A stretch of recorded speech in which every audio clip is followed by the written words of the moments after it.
Now is the time, if you haven't already done so, to get up, go into the bathroom, go to the mirror and take a picture of yourself. Because tomorrow, you're gonna start bettering yourself. You're gonna start realizing the full potential of what your body is capable of. You're gonna start implementing these 5 things. So I'm gonna give you the tools now, everything you need to know if you wanna lose weight, if you're skinny fat. And the only thing that I would like in return is that you smash a like on the video while you absorb all of this incredible information. That's it. I'm not trying to sell you anything. No protein shake, just hard fact and results. Welcome to the channel, skinny fat people. So you've watched all the videos from people preaching to you what you should do when you're skinny fat, exercise scientists and people who are never skinny fat, people who are elite athletes telling you how you should do things. You're here now because you want the best way from a skinny fat person, and that is me. And I have aggregated all of the best data and I am currently testing it all. First of all, if you look in the mirror and you can't decide whether you should cut or bulk, you should cut. You should cut 100%. Don't listen to anybody else. They're full of shit. Okay. Why should you cut? You're skinny already, right? You're skinny fat. But the problem is, if you start to bulk, the time it's going to take for you to build enough muscle to be big, it could be a year, it could be 2, it could be 5 years. So in that time, you're never going to be ripped. And the first thing, at least for me, that I want is look in the mirror and be shredded. Have a 6-pack, because that's something that's well within reach for a skinny fat person. So that's the first thing. If you're not sure whether you should cut or bulk, you're skinny fat, you should cut. End of. Now I'm going to give you the top 5 tips that you should implement as part of your cut. Diet and fasting. You'll hear everybody tell you, oh, intermittent fasting's amazing, and I've done carnivore, and I've lost this doing this. It's all a load of bollocks. Now, I never used to eat breakfast anyway, so you could say I used to intermittent fast all the time. And there are benefits from fasting, I'm not going to tell you there's not.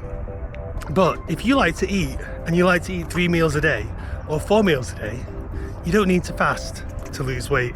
There are the obvious things that you should do. Eat lots of protein, at least 2 grams of protein per kilo, or 1 gram per pound, however you want to do it. That can be quite challenging.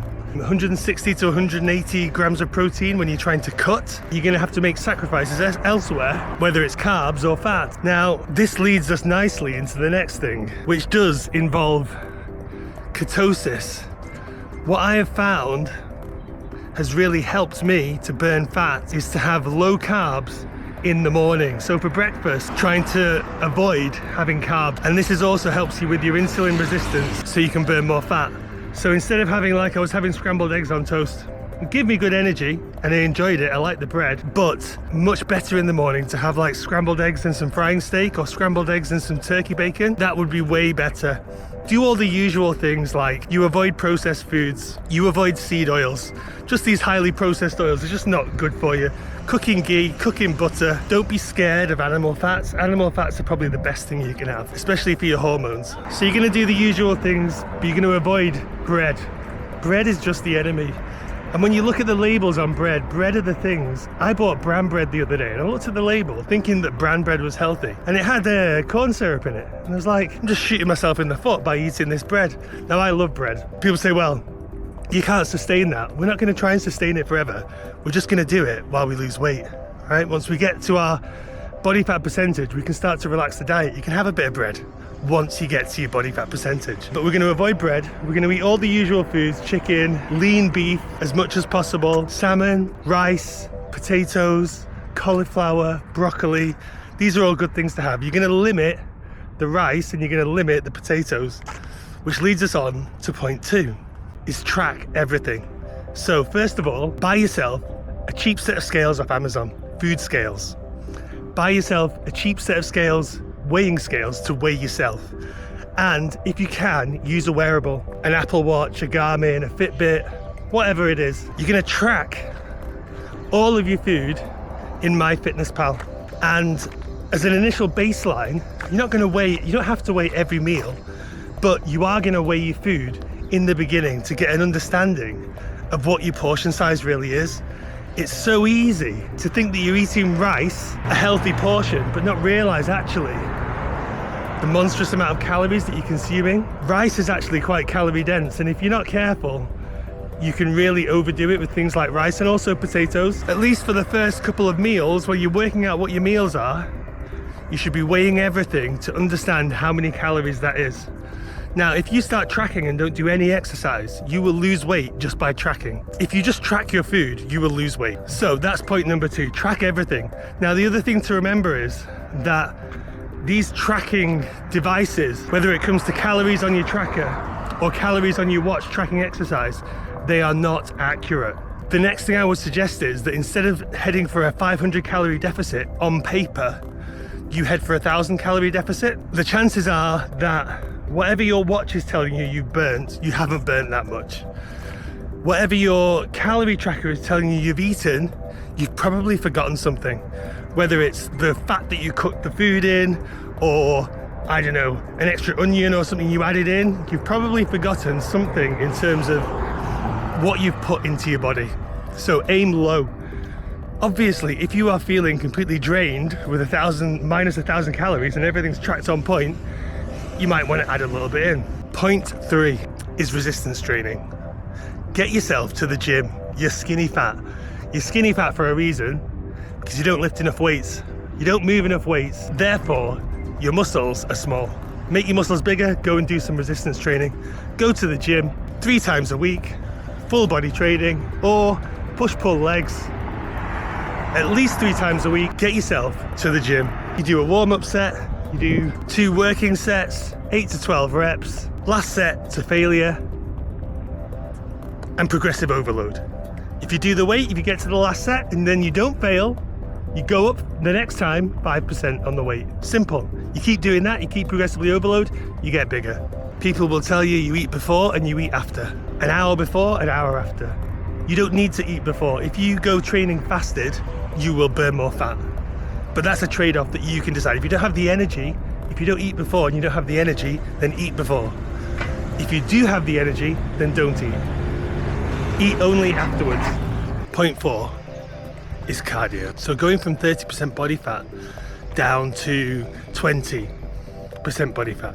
You could just do zone 2, cardio. You know, walking on the treadmill uphill, jogging, bike, slow on the bike, anything like that. But what I have found is that as I have dieted further and I've come more down below 20% body fat, I've changed tactics. And what I have found the best tactic for me is to do more high intensity exercise. That's not to say I don't do zone 2, but I'm putting in there sprints. So sprinting will help you to deplete the glycogen stores from your muscles. And for the rest of the day after you sprint, you'll be burning more fat. Also, if you do zone 2 after you sprint, you will burn more fat than if you just did zone 2. If you can run, sprint. And I'm talking about sprinting, short bursts, 30 seconds, recovering for a minute, 30 seconds again, recovering for a minute, 30 seconds again. Do it 6 times, 6 or 7 times. First time you could just do it a couple of times, try it out. But if you do some sprinting, this is going to help you with your general strength. It's going to make you faster as a runner if you wanted to do that.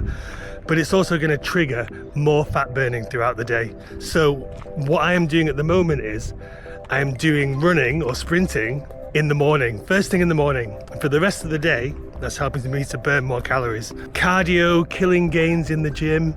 As long as you separate those intense cardio sessions from your gym sessions by at least 6 hours, it's not going to make any difference. And if you're at a starting point where you're just starting to go to the gym, you're just starting to exercise, these things are just going to make you fitter. You're going to live longer. Your VO2 max is going to increase. So zone 2 cardio is good, but I would say for fat burning, actually, high intensity followed by zone 2 is better.